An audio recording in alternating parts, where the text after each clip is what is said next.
look at what are some of the enhancements or amenities that could potentially complement the development beyond the connectivity that we've talked about, how people get into the site, how people circulate once they're there, what could happen along the length of the river throughout downtown. But closer into the site, what are some of the enhancements that could, again, increase the value of the site to prospective developers, and also tie into some other primary goals of the city. So what you see here, again, apologies for the scale, but I'll start on the upper left with an element that we call the cap, and you'll see this in a little bit more detail further into the presentation.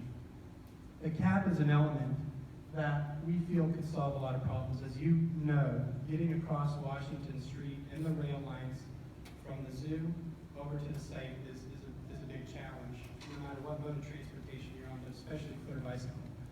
The cap is an element that we feel can help literally bridge that gap. The cap, as we've drawn it there, is a small orange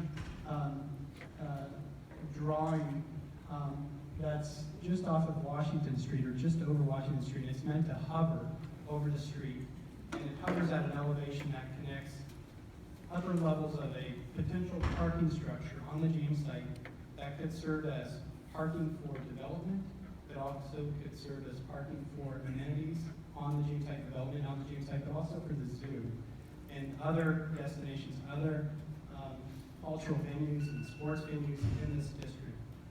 Potential parking structure that would be located along the rail lines, connected by this cap to the zoo and to Washington Street, to the new mass transit station. So the cap itself becomes this hovering element that is not just a circulator. It doesn't just connect one side to the other, but it also is a destination in and of itself.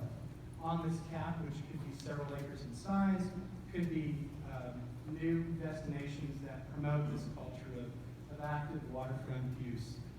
Things like ropes courses, things like rock climbing walls, things like urban beaches, other things that you've heard in conversations here in this city that could help really generate more activity along Riverfront, could potentially be a part of something that really bridges the streets and the rail lines connecting the zoo to the site.